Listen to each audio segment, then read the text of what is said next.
安福晋，我这么晚来打扰您，实在对不住。福晋，要不我请他进来？请他进来做什么？他爱跪就跪着吧，替我更衣。我知道姐姐不想见我，怨我，但是不打紧。姐姐如果有什么不开心的，就冲着我来吧，千万不要跟爷置气啊。福晋，要不算了，别理他。今晚我看见爷一个人在书房里喝闷酒，喝醉了，嘴里还不停地念叨你，所以我就在想，姐姐是不是和爷闹别扭了，所以才冒昧前来劝一劝。福晋，他太过分了。够了，我跟皇太极的事情与你无关，你回去吧。姐姐，我们都是伺候爷的女人，看着爷借酒消愁，我真是万箭穿心般的难受，所以求姐姐去跟贝勒爷请个罪，服个软儿。我要怎么做，不用你来教我。够了，悠然，你一向聪明伶俐，明辨是非，为何独独这件事情上如此不可理喻？姐姐，算是我求求您了，别再跟贝勒爷赌气了。你说您这又是何必呢？为什么为了一件板上钉钉的事情，苦苦相逼呢？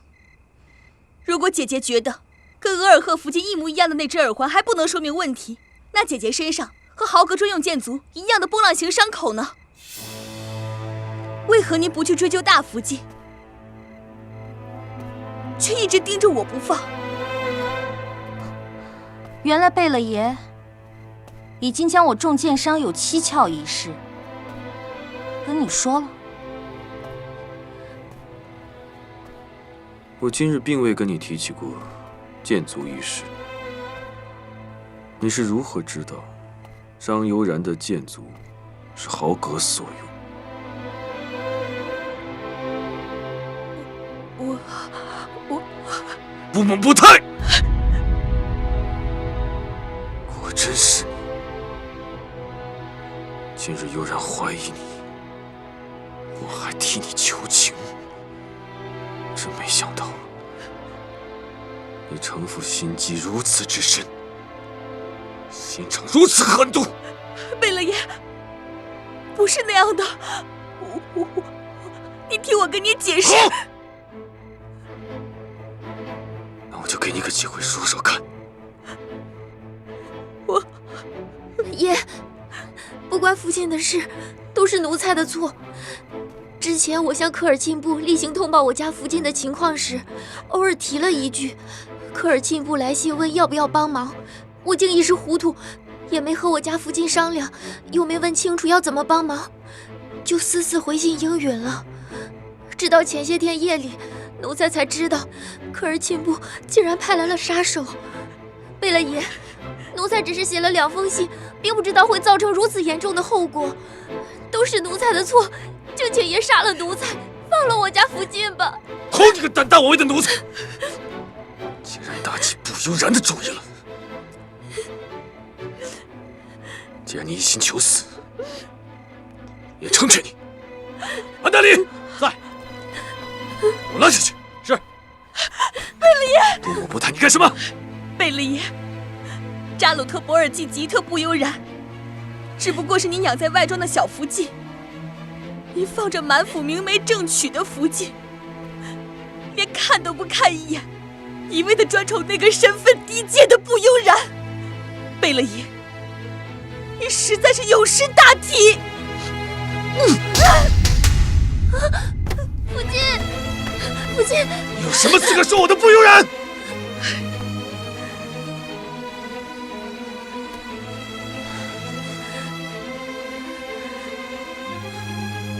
贝勒爷，从小到大，人人都夸我是科尔沁第一美女。我出身名门贵族，又能歌善舞。可是如今呢，我深爱的丈夫只有在他的小福晋不理他的时候，才过来看我一眼。扪心自问，我比他不悠然年轻漂亮，身份高贵。我只求贝勒爷告诉我，我究竟哪里比不上这个不悠然？够了！布尔杰吉特布木布泰，心胸狭隘，阴险善毒，扰家庭和睦，乱夫妻纲常，责令你3日之内离开府上。万万不可呀，贝勒爷！布木布泰和小苏犯了不赦大罪，死不足惜。可您若是休了他，或是杀了他，那便是对科尔沁的极大侮辱。一旦如此，您与我们科尔沁这么多年的筹划，恐怕就要付诸东流了。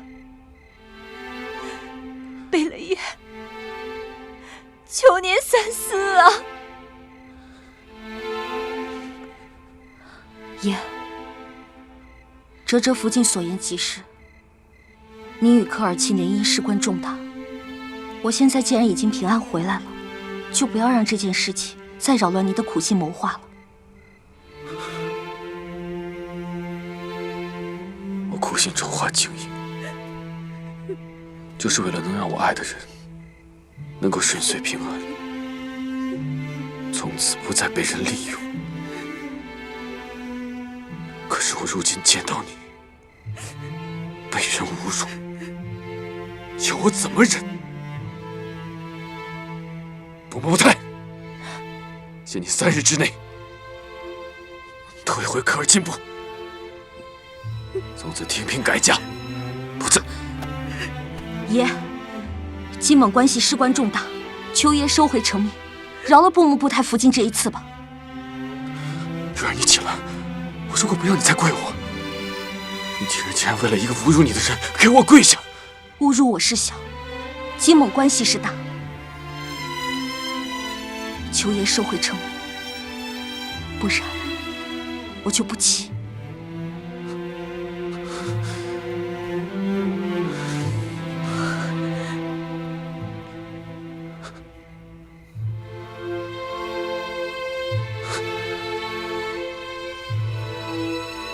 你起来吧。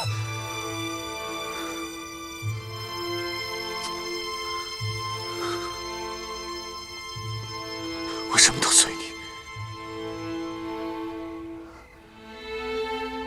谢爷，谢贝勒爷开恩，谢不悠然福晋美颜。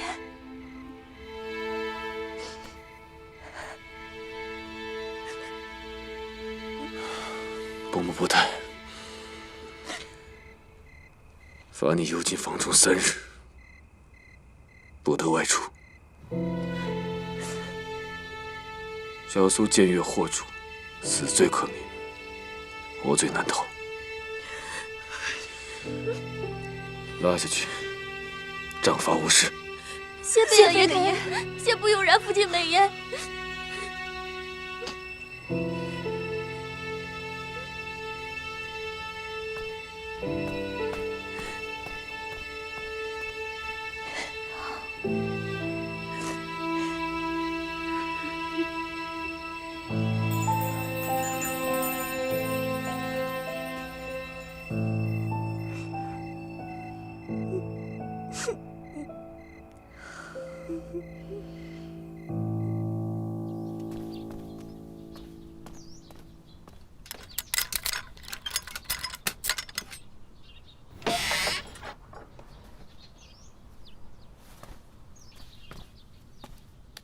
尔贺福晋，刺客一事，布木布泰福晋的丫鬟小苏已经认罪。爷说，这几日委屈你了。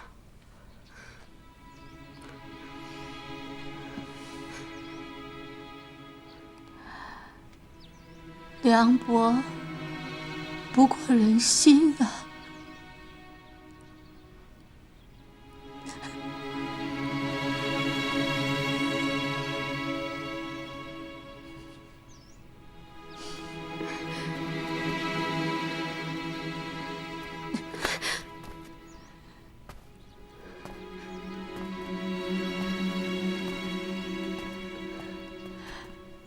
爷说委屈我了，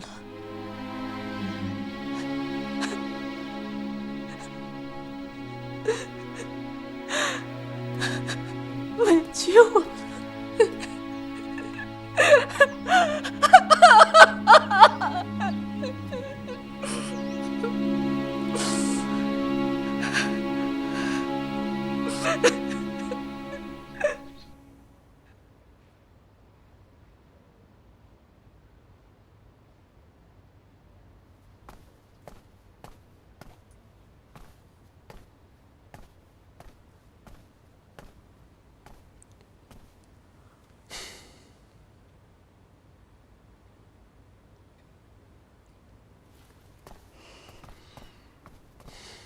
下去吧。是。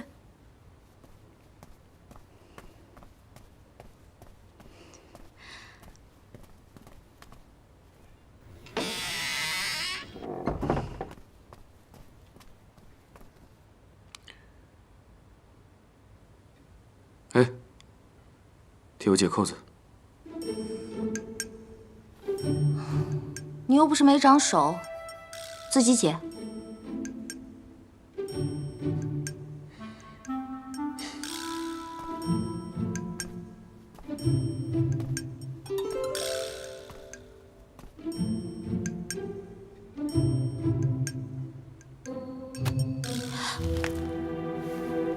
书都不让我好好看了。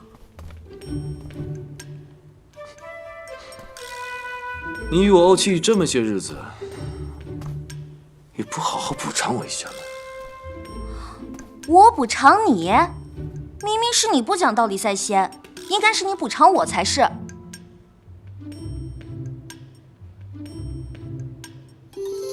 好，那我就好好补偿你。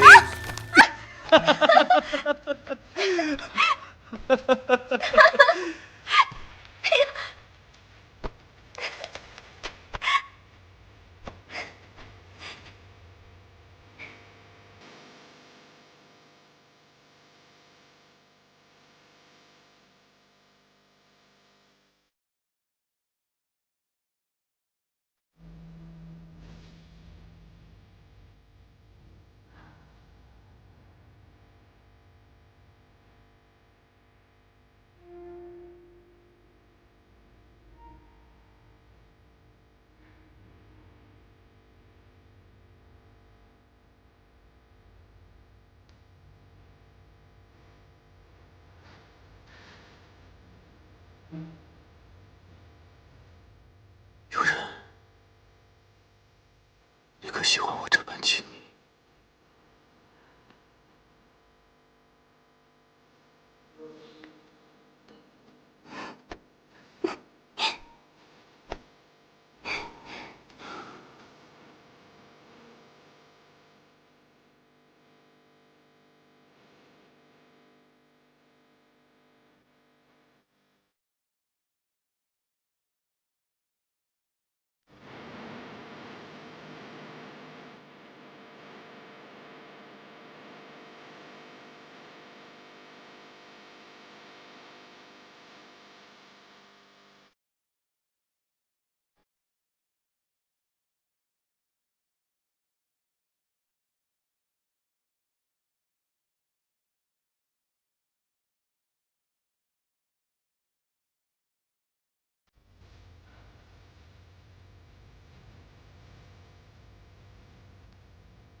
你可喜欢？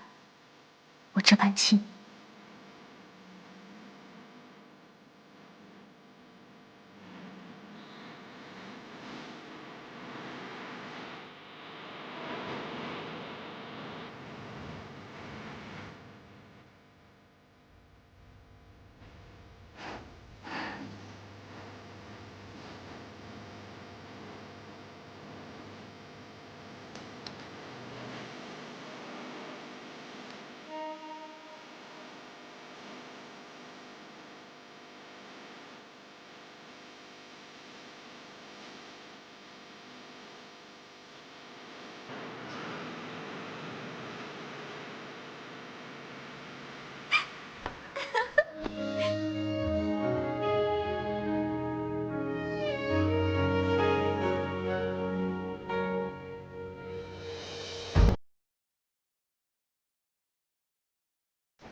阿生，你别哭。阿生，阿生，阿生，怎么了？没事没事，只是做噩梦。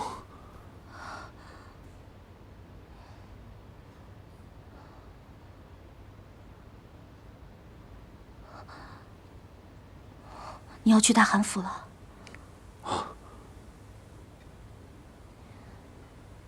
现在几时啊？卯时刚过。你睡得太少了，都怪我，昨天晚上打扰你休息了。胡说！有了你，我才休息得好呢。你再睡会儿，我回来带个礼物给你。好啊。来。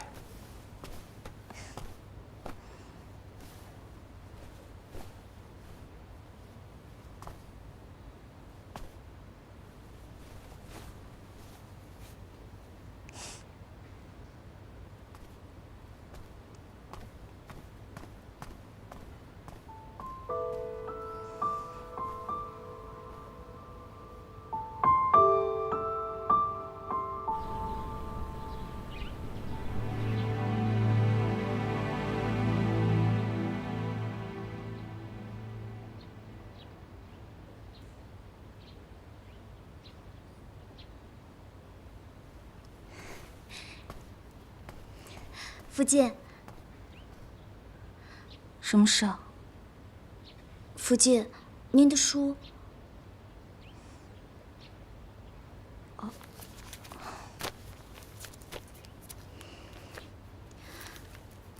福晋，今儿个您是怎么了？从早上起就一直心神不宁的样子。我也不知道，可能是这个房子里太闷了吧。奴才陪您出去走走吧。也行，走吧。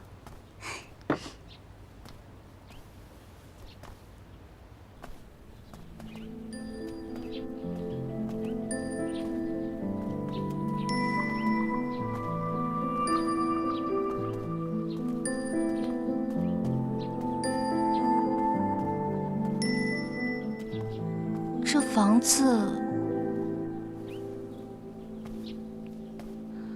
不悠然福晋来这梅园之中，想必也是爱梅花之人吧？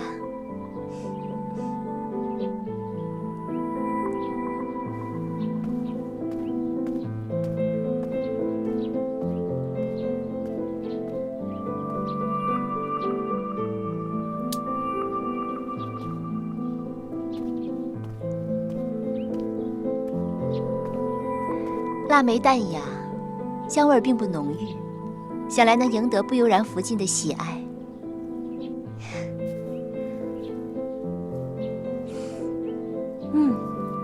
果然很好闻，谢谢哲哲福晋。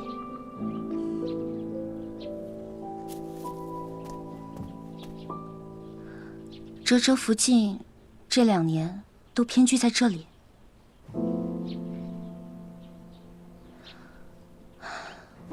贝勒爷怎么如此糊涂？竟如此苛待福晋你。贝勒爷怎会糊涂？贝勒爷只是太过重情重义，不愿辜负那个对他最重要的人罢了。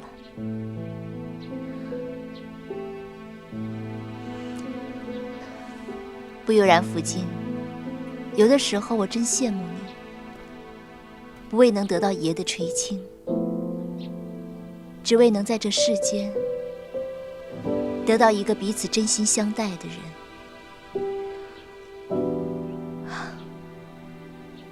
哲福晋，为了皇太极与科尔沁，如此委曲求全，牺牲自己，真是难为你了。生在贵族家的女人，命运本该如此，只能有家族大义，不能有个人小情。是啊，出身名门，就要背负家族荣辱的责任，不能选择自己想要的生活，有时候还不如奴才自由。是啊，只是我已接受了这个事实。可布木波太年纪还小，又对贝勒爷一往情深，误以为感情是努力争取便会得来的。多有冒犯福晋的地方，我代他向您道歉，还求您能原谅。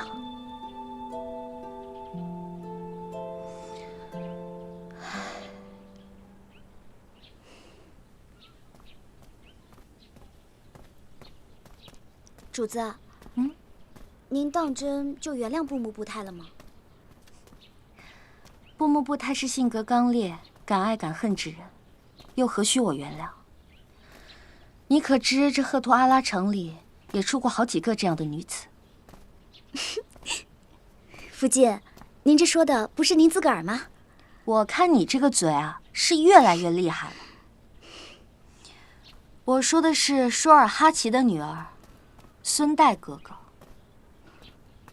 也不知道他现在过得怎么样了。贝勒爷说的真没错，福晋，您总爱操心别人的事。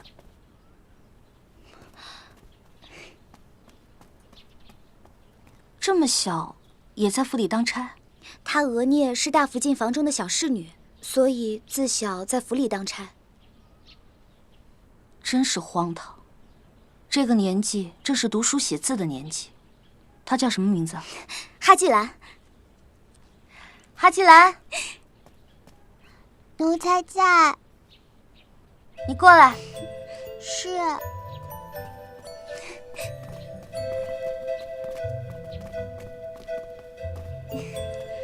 奴才给不悠然福晋请安。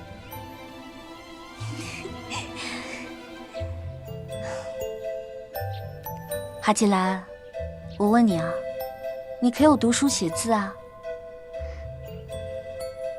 那你想学吗？可我额聂说，我们这些当奴才的，唯一的职责就是伺候好主子，不要想些没用的事。你额聂呢，说的对，说的也不对。只有学习好了，才能更好的伺候主子。你若是真想学习啊，每日午后你到我屋里来，我教你。还不赶紧谢谢我们福晋，遇见我们福晋是你这辈子最大的幸事了。谢谢不悠然福晋。不客气。子曰：“学而时习之，不亦说乎？”学而时习之，不亦说乎？有朋自远方来，不亦乐乎？有朋自远方来，不亦乐乎？人不知而不愠，不亦君子乎？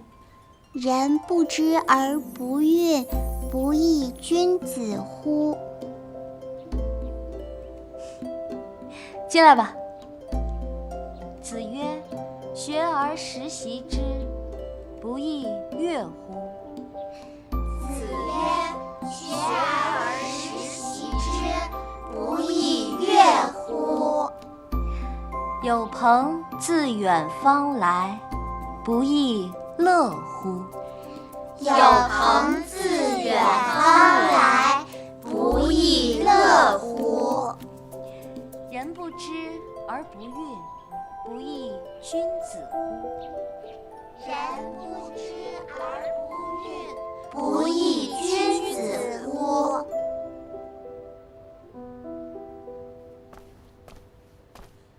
听说你今日教小侍女们念了一个时辰的书，他们本就到了该读书写字的年纪了，出身好坏没得选择。但是既然有机会，就应该让他们多学一点啊。你一直都是如此的温柔善良。又编排我。那既然这样，我求你一件事情，可好啊？莫说一件，只要是你要的，我都给你。你可别说大话，先答应了我才是。说吧。哲哲福晋是科尔沁部落莽古斯部落的独女。科尔沁有2位福晋，既然你现在已经将布木部太幽禁起来，那么可否让哲哲福晋回到原来的寝房？我是怕闲人听到了，搬弄是非，到时候又要说你打压科尔沁的势力了，那就不好了。我近来也有此打算。这样吧，我今日便传令，让哲哲住回原来的屋子。对了，韩阿玛今日决定攻打卡尔喀、扎鲁特部。你是说韩阿玛不亲自踏破卡尔喀，他怎么也不能安心。韩阿玛他知意亲者，今日在殿前点兵。二哥主动请缨，愿领兵打头阵，我自然是无从推拒。那我跟你一起去，我跟你一起随征扎鲁特，那个地方地形我也熟，我肯定可以帮到你的。你这是胡闹，打仗又不是儿戏，更何况你一个女人，如何在战场上抗衡那5大3粗的蒙古兵？你乖乖在家里，我会尽快回来的。我不要，你去哪儿我就会跟到哪儿的。你休想把我撇在家里，我可不要沦为你那些妻妾一般，整日只能等着你，却没有任何期盼。这不是一码事儿。你当然跟他们不一样，我是不愿意看到你在战场上犯险。你能犯险，为何我就不能？与其在家里干着急，还不如跟你一起上战场呢。我可不想一辈子都被困在这无趣的牢笼里，你这样，就好比是用一种残忍的手法在慢慢扼杀我的生命。有人啊！皇太极，如果你不能满足我这个要求，那就还我自由吧。好，我答应你。真的？真的。那你要派一个人教我习武。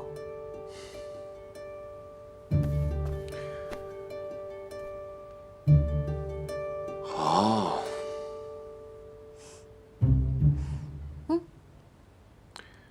还有件事。那个叫安生的孩子，我已经让萨满做法火葬了，骨灰已经送回苏密村，你现在可以安心了。原来你什么都知道。我当然知道，你这些夜里哭喊着安生的名字，你知不知道我有多心痛啊？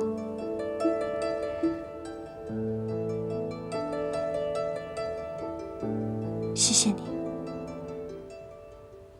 你从来都没有问过我，却知道我在想什么。这就是你早上说的礼物吧？我很喜欢。笨女人，这就满足了？我准备的礼物还没拿出来呢，你未免谢我谢得太早了吧？来，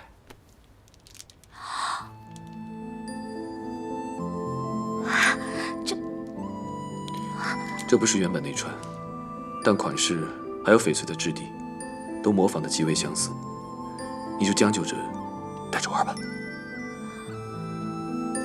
这么多年了，你竟然还记得？当年你盯着韩阿玛送给阿巴亥福晋那个碧玺翠玉手串，眼睛都挪不开了。我便暗自发誓，有一天一定要送你一串。当年的信口开河、任性之言，我都已经忘了，你居然还记得。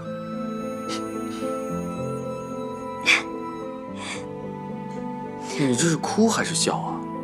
你若不喜欢，那还给我。谁说不喜欢了？只要是你喜欢的，无论是什么东西，我都一定给你拿到。你若不喜欢，我这些年的隐忍辛苦，又有何意义呢？你要怎样都好，只是不许你再离开我。不离开你。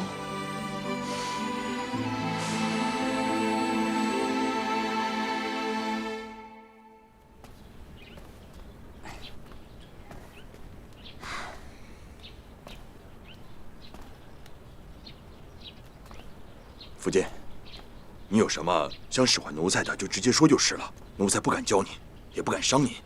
什么？你不敢教我？那怎么行？你必须教我，还得教会我。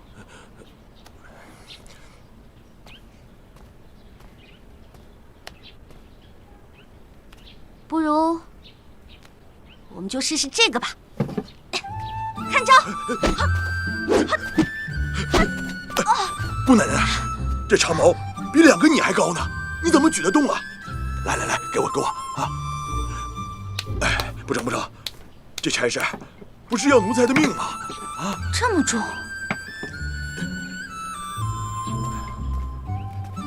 哎，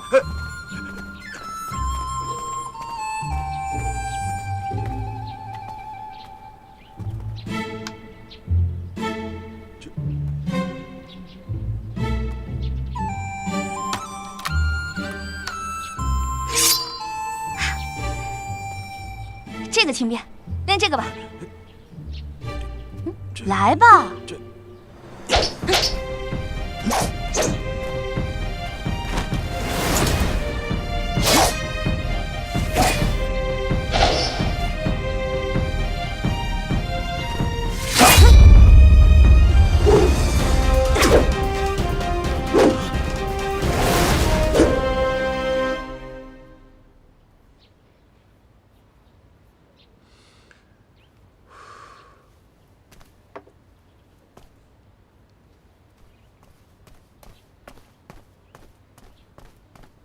爷，正白旗兵将名册都在这儿了。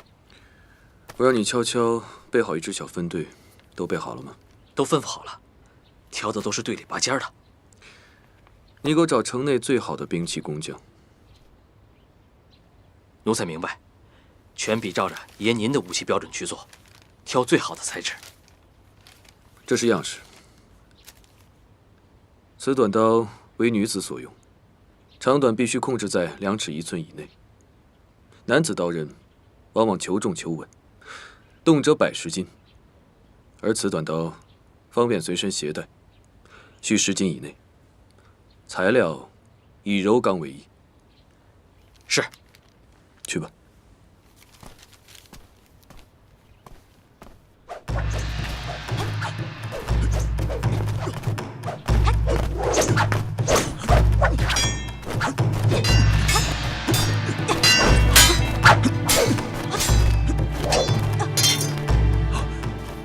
奴才失手，请福晋降罪。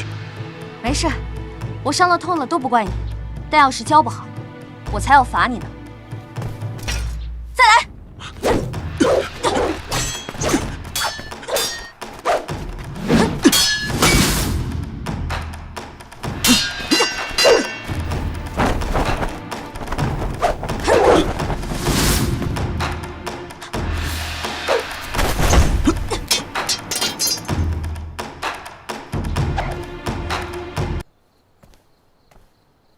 泽，热水准备好了吗？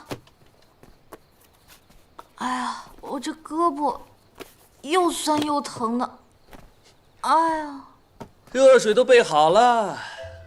主子想怎么洗呀？就你会糊弄我。格林泽呢？哪儿疼？我看看。我力气可比格林泽大。哎呦，痛！怎么了？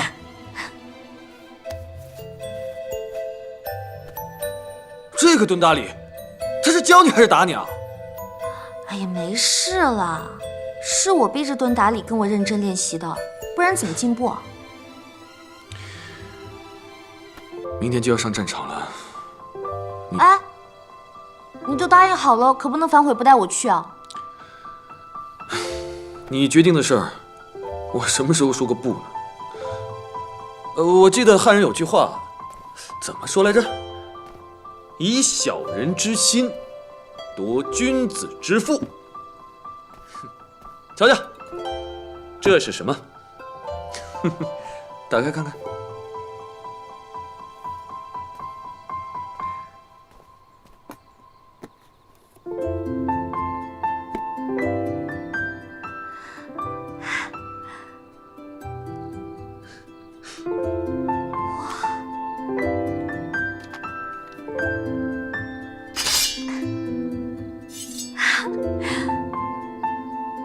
这刀可真新奇啊，比我平日里用的短小轻便，纹路也秀气。匠人应该费了不少心思吧？那是，柔钢刀打造100把才得1把，更何况是如此短小精悍的尺寸，更是难做。悠然，你一定要保护好自己。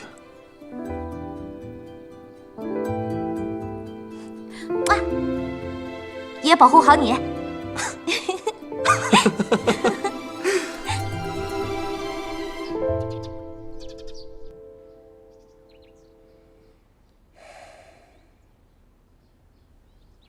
此番出征，少则数月，多则半年。跟14、15说一声，万不可因为贪玩荒废了骑射。韩阿玛回来，第一个考察他们俩。是。多则半年，要那么久吗？打仗不就是这样吗？我出征又不是头一回了，不必太过担心。好。大汗恕罪，阿巴还不舍大汗，一时心急才。罢了。你呀，最近总是心不在焉的，是不是14、15惹你生气了？没有，只是最近有些精神不济罢了。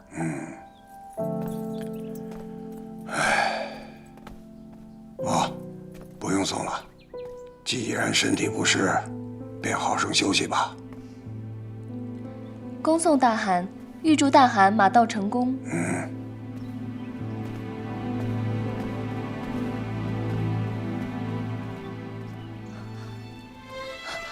怎么样？大贝勒那边可有留什么信？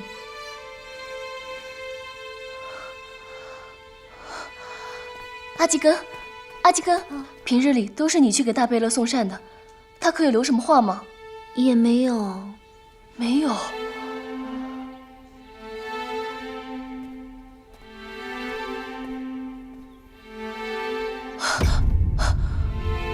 什么？你们都下去。是。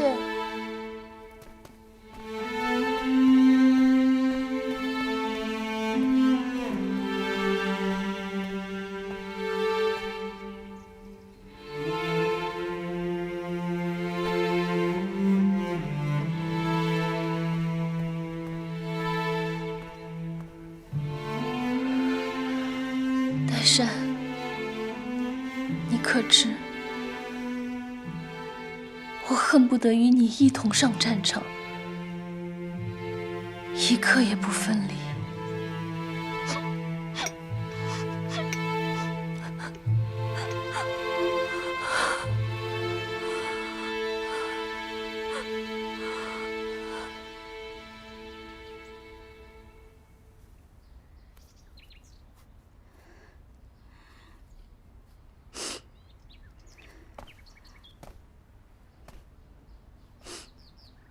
主子，这可是您第一次上战场。傻丫头，别愁眉苦脸的了。战场算什么呀？当初在乌拉，你我不都见识过了吗？再说了，卡尔喀我又不是第一次去。姐姐，你先下去吧。下去吧。是。姐姐，妹妹怎么来了？我来再伺候姐姐一回。哎，你现在可是大福晋了，怎么可以伺候？让我来吧。好吧。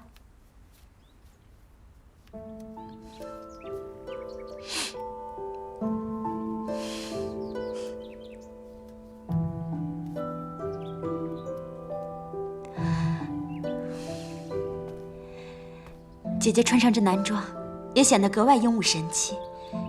也只有姐姐这般的人，才配得起爷。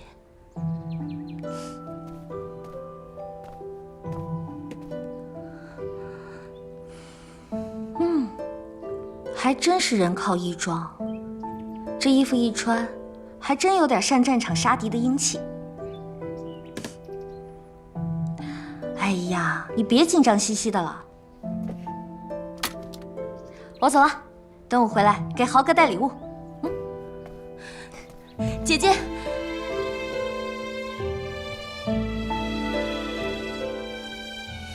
其实葛代看见姐姐和爷一同出征，葛代心里是开心的，因为那就说明姐姐不会再离开爷了。姐姐当年离开赫图阿拉，我曾偷偷给爷报过信，爷得知后心急如焚地冲出了门，可是半道却被挡了回来。阿克敦奉大汗之命，把府内上下围得像个铁桶似的，拘了3日才撤去禁令。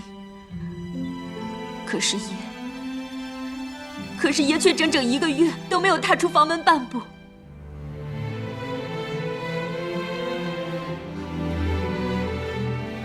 我从来都没有怪过他。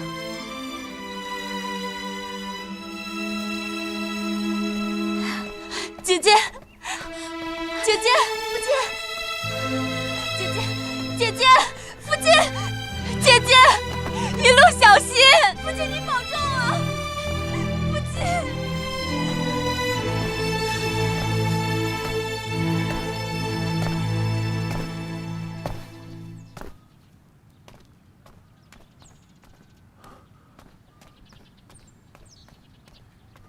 爷来了。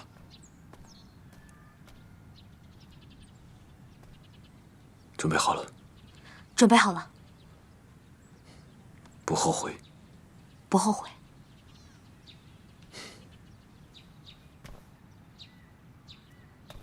我郑白起出师必捷，待得胜归来，我亲自翻出后院树下的摆摊美酒，与兄弟们共饮。至此效忠4位了。出发。是。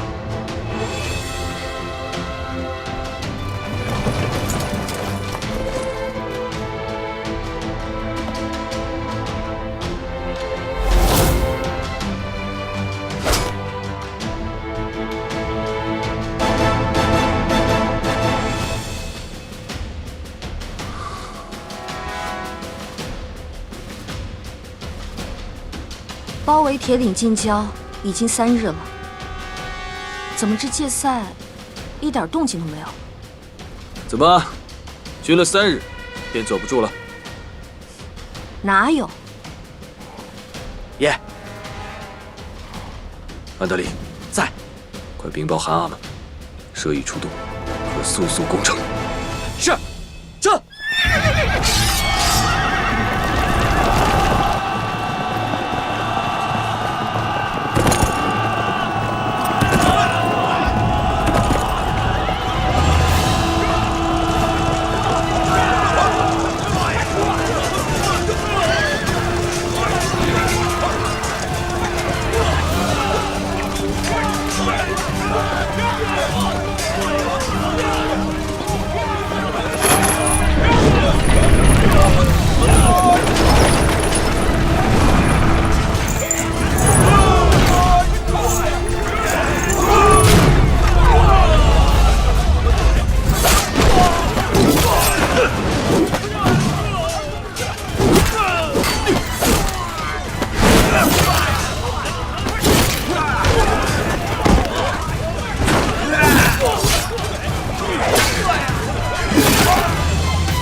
赛，我在你的地盘以少胜多，打得你蒙古兵节节败退，现在还擒了你，你服不服？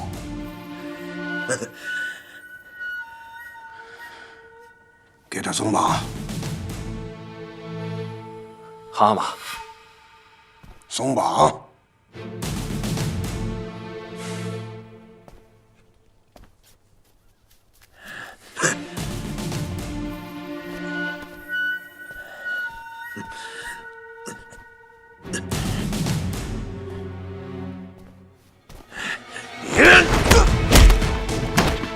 决赛，努尔哈赤！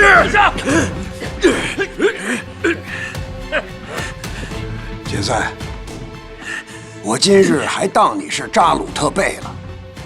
我要让你知道，大金的韩王不是浪得虚名的。我就跟你1对1的打，放开他。好啊，来呀！呀！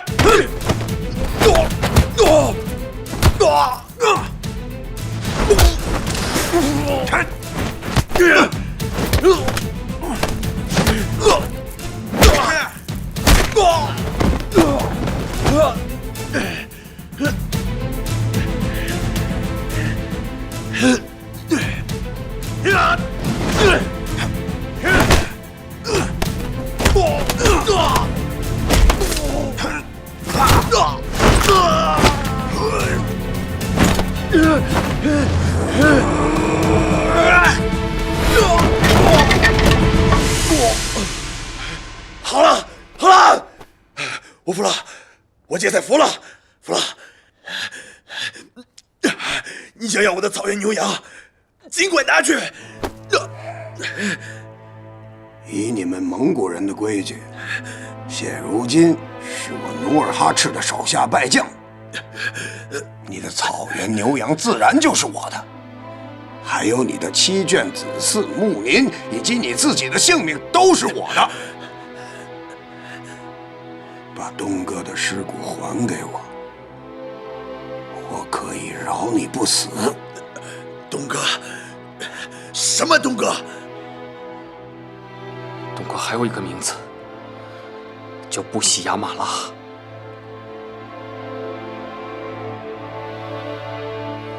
你难道连你明媒正娶的妻子都忘了吗？说，你到底把东哥埋哪儿了？说！他得了肺痨，我哪里敢留他？奴才们看见他死了，把肺痨传染，也不知道扔到哪个棺材岗去了。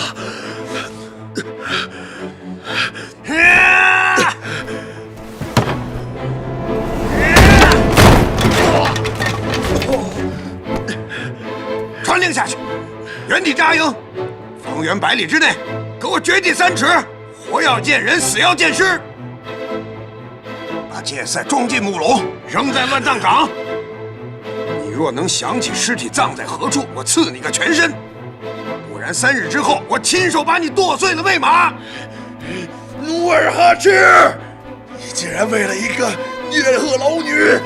闭嘴！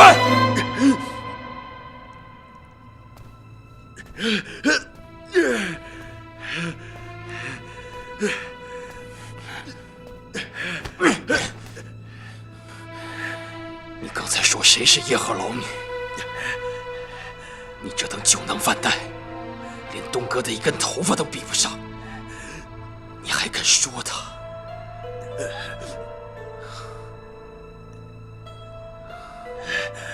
东哥若是死了，也是被你给害死的。说，东哥的尸首在哪儿？说，说，说，说，说，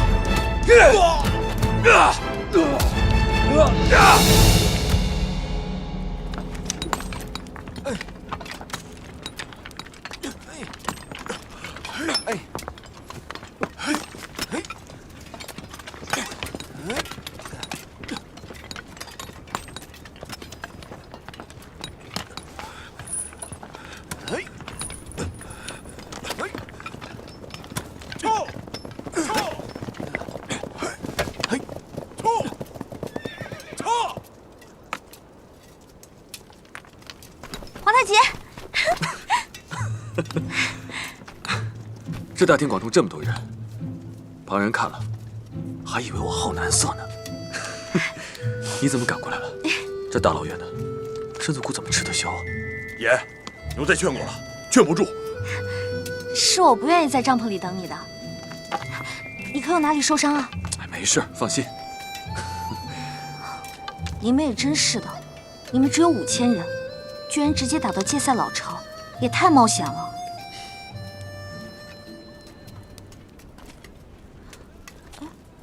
这些士兵是在干嘛？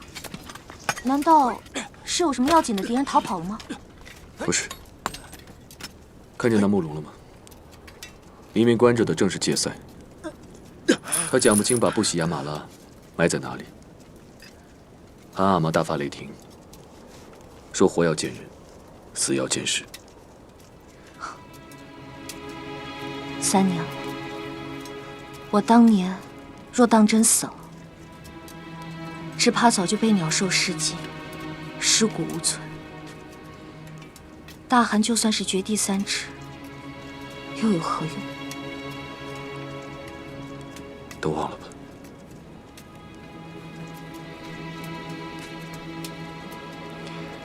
早就忘了。悠然，有件事说了怕你不高兴。什么事啊？我们恐怕暂时无法回家。耶和打贝勒昨夜将界塞打了个半死，若非额亦都安费扬古大人看到，只怕界塞纳斯的狗命早就丢了。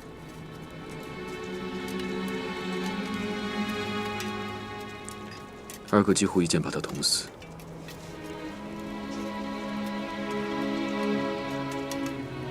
这又是何必？我和代善的拳头，不只是打在界塞身上，更是打在韩阿玛的心里。我们打得狠，韩阿玛才会彻底相信东哥已经死了。界塞虽为败寇，可韩阿玛还是下令将他囚禁。任何人没有谕旨，都不能随意处置他。韩阿玛让我在此处给东哥建个衣冠冢。你要替东哥修建衣冠冢？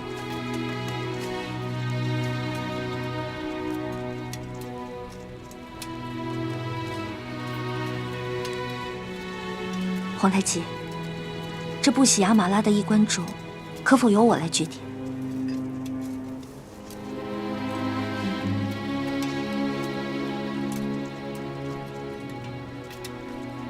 我想要替自己修建一个与众不同的墓穴。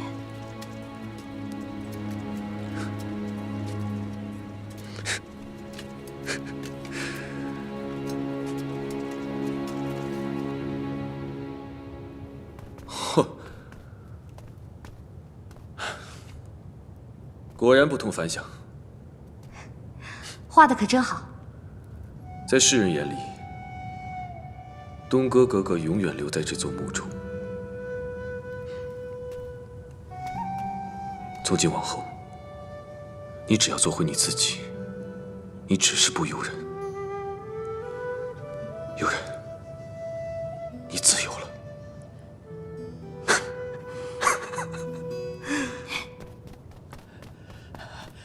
爷，都城急报。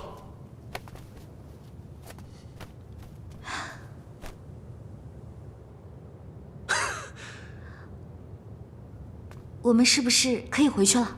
这可比回去更快活。我终于等到这一天了。你是说，叶赫？阿玛决意出兵，让我即刻赶到叶赫。叶赫轻而孽的，欠你我的，也该还了。真好，衣冠冢也基本完工，我跟你一起去。可不阳谷毕竟是你的亲哥哥，阿玛痛恨不阳谷将你远嫁，此番出兵叶赫，必会有一番杀戮。你见到又要伤心了。如你所言，东哥已经死了，彻底的死了。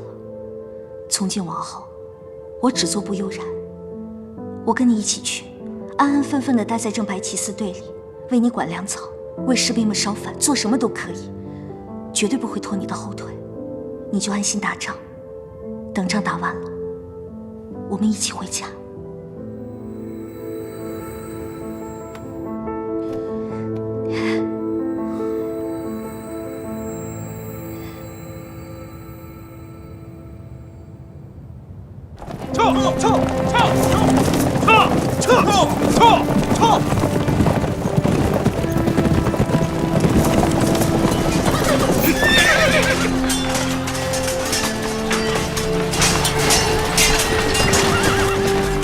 兄弟们准备好了吗？大明寺卫来了！给我上！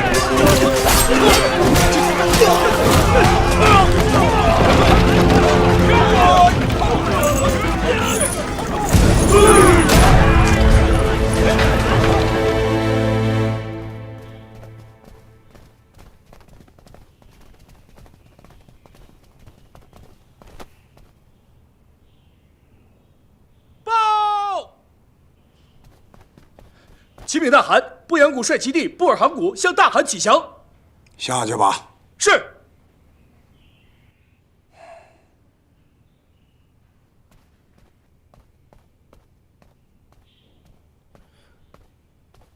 儿臣给韩阿玛请安。哈哈哈哈！快起来！谢韩阿玛。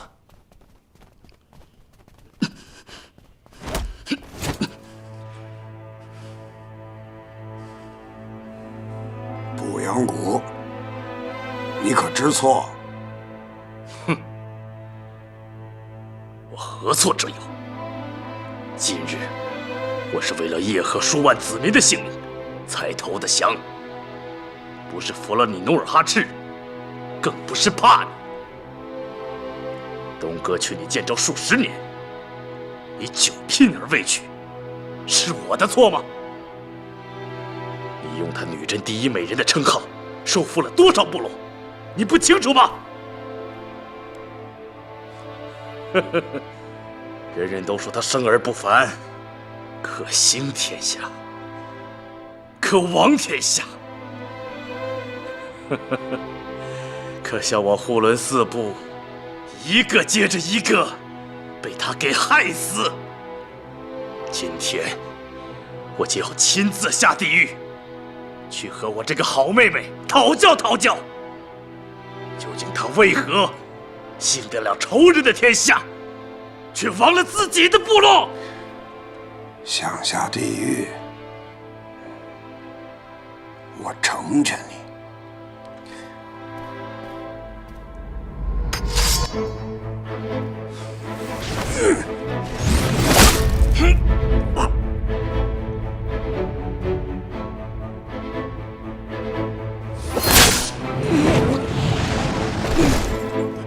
大汗饶命！大汗饶命！大汗饶命！大汗饶命啊！饶命啊！大汗！大汗饶命！大汗饶命！兴尽天下，一统女真！兴尽天下，一统女真！兴尽天下，一统女真！兴尽天下，一统女真！兴尽天下，一统女真！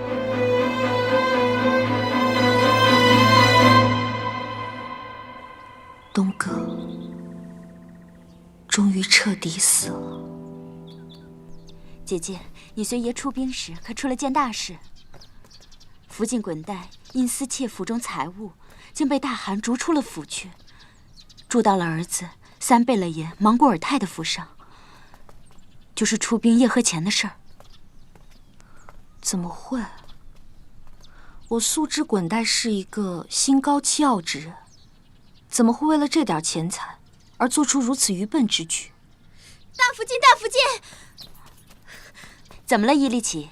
可是城里又出什么新鲜事儿了？说吧，没事儿。这次还是滚带福晋的事，滚带福晋去了。去了？怎么去的？滚带福晋是被撵出府的。三贝勒爷嫌弃他给自己丢了人，平日里多有口角。三贝勒爷府上的丫头同奴才嚼过不少舌根。这次出征蒙古和叶赫，大汗没有带上三贝勒，滚带福晋反过来指责三贝勒爷没用。三贝勒爷一向暴力，母子二人一争执，三贝勒爷竟失手将滚带福晋给杀了。你这丫头如此多嘴多舌，要是惹得福晋们烦心，爷哪天也杀一杀你？爷，是我跟大福晋让他说的，不怪他。起来吧。就你会给人找台阶，这种事儿自个儿知道便罢，还是少议论为好。我刚从韩阿玛府回来，韩阿玛已经重重斥责了莽古尔泰。这莽古尔泰怎么下得去手？那可是他的额念啊！葛代，你可是想豪格了。爷对豪格的安排自有爷的深意，葛代不敢想。想念哪是能克制得住的？豪格今儿就回来，你去打点一下吧。是，多谢爷。去吧。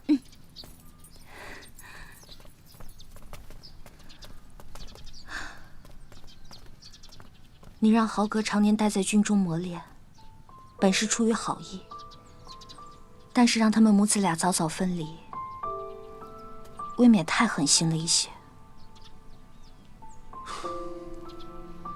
葛代是个慈母，我却不是个好父亲。我从未有过一份为人父该有的感觉，恐怕此生不会有此体会了。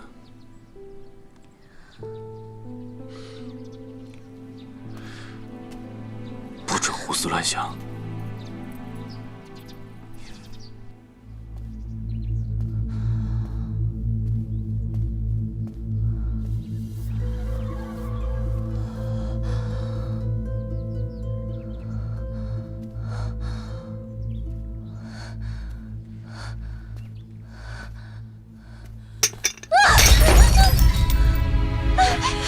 大父亲息怒，大贝勒不吃，奴才也没办法。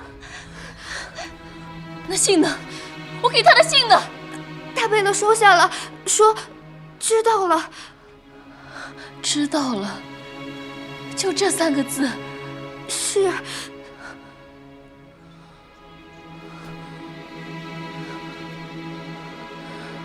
代善，你好狠的心！必定是你们2个贱婢不懂规矩，得罪了大贝勒，大贝勒才会如此冷淡。对，就是你们这2个贱婢，给我滚出去！大贝勒一日不吃，你们便不许吃饭，还不快滚！是。福晋，代善。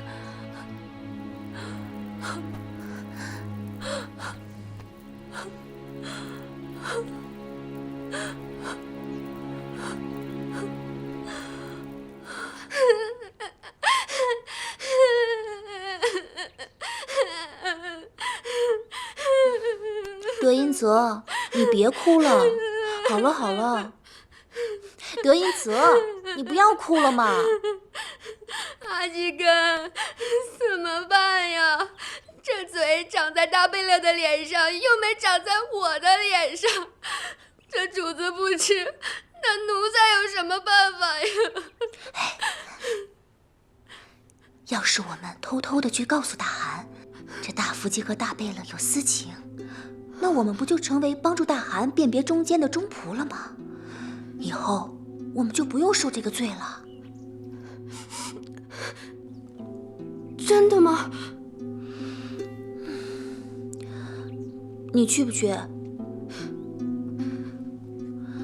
你不去，我可一个人去了。到时候你看着我成了主子，可别说我不帮你哦。我去洗个脸，我们马上去。嗯。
大贝勒，阿克顿，下头把各个贝勒还有阿哥的府邸用地全部统计出来了，我去跟汗阿玛汇报一下。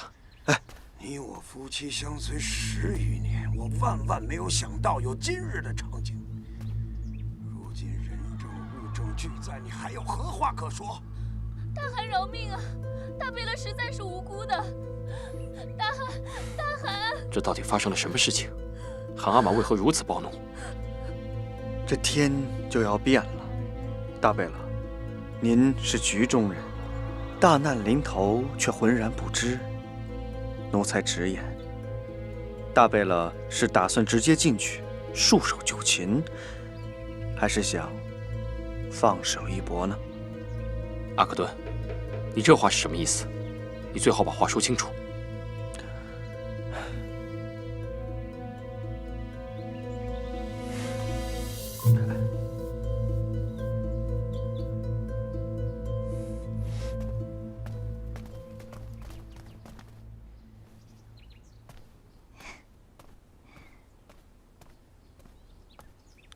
宋善之事确实属实。大福晋赐善，做子臣的不敢不受。只是无功不受禄，这顿饭，我想不出一个可以享用的理由，故而不敢食。此事着实荒唐。可不是嘛！此事是大福晋身边2个小丫鬟告的密，连大福晋给大贝勒准备的吃食都一块端到大汗眼前。大汗能不信吗？四贝勒爷，您这都算是轻的，毕竟您授而未识，平日与大福晋来往甚少。可是大福晋对大贝勒不仅多次赠食，更是1日3次差人到大贝勒家里，如此来往，必有同谋。大福晋只身深夜出府，已经不止1次2次了。二哥向来谨慎得体，不想竟也一时糊涂。不瞒四贝勒，胡尔汗为2件事而来，大贝勒与大福晋只是其一。大汗已经准备好了诏书，往外指称大福晋阿巴亥同刚末的滚代福晋一般，因为偷窃府中财物而被大汗修离出府。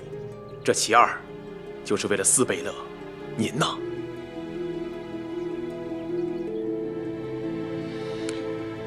但请将军明示，您可知大汗身边的贴身侍卫阿克敦在背后参了您一盘？哦，我与阿克敦无怨无仇，这是为何？阿克敦私底下密告大贝勒，说您联合3贝勒、12阿哥，准备伺机陷害于大贝勒。这偷情之事，也是您刻意诬陷的。昨个夜里，大贝勒就已经到了大汗府上，求大汗主持公道去了。二哥对我成见愈深呢，着实让我心寒。兄弟之情，竟变得今日如此。韩阿玛怎么说？大汗不生头疼啊，只怕今晚就要传您过去对质呢。对质便对质，我皇太极行得正，坐得直，没什么可怕的。那四贝勒请多保重，我便先回去回禀大汗了。多谢将军，请劝韩阿玛宽心，身子才是最重要的。韩阿玛若是不舒畅，便是儿子们的过错。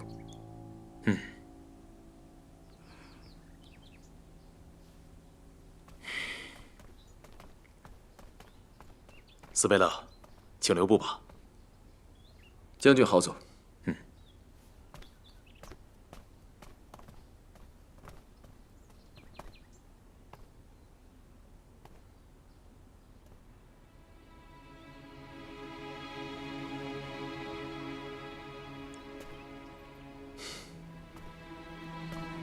你怎么来了？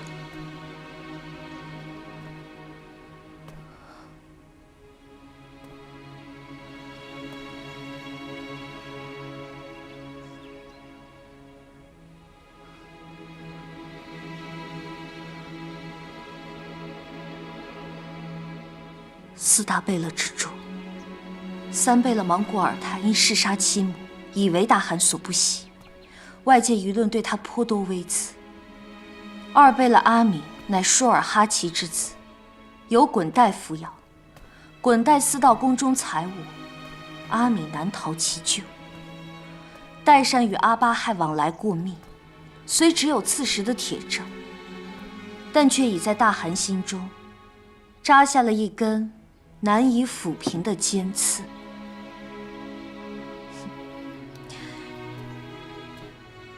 如今楚魏之争，你已胜券在握，我应该如何恭喜你才好呢？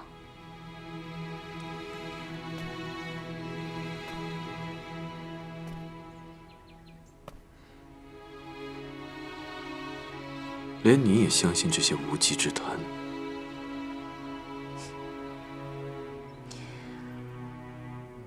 论隐忍，论伪饰，论权谋，你哪一点不在众阿哥之上？哪儿还需要看什么《三国演义》啊？你已经赢了，努尔哈赤还不够重视你吗？你为什么还要这样赶尽杀绝呢？代善说什么你就信什么？为何你就一口咬定是我安害的？你怎么知道不是代善与阿巴亥偷情被揭穿，破釜沉舟孤注一掷呢？你曾经跟我说过，为了这份权势，你会不惜兄弟相争。你终于等到这个大好机会了。可是皇太极，你未免也太狠了些吧？代善与阿巴亥的私情，并非我虚构。韩阿玛知道也是早晚的事，没有人冤枉他。就算我杀了他，对我也没什么好处。搞不好还引火上身，得不偿失。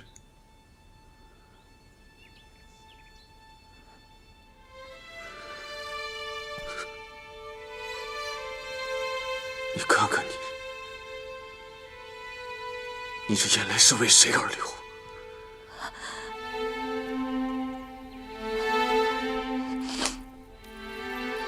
你能说你心中没有他？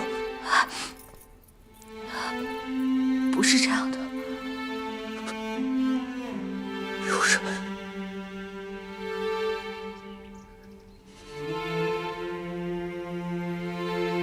是你对我残忍。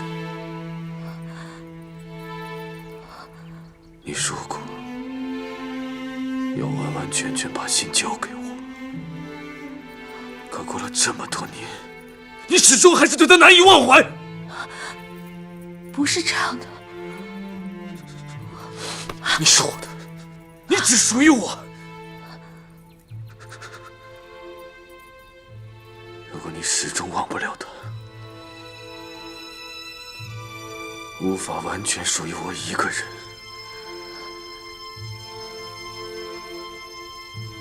那我宁愿亲手将他除掉。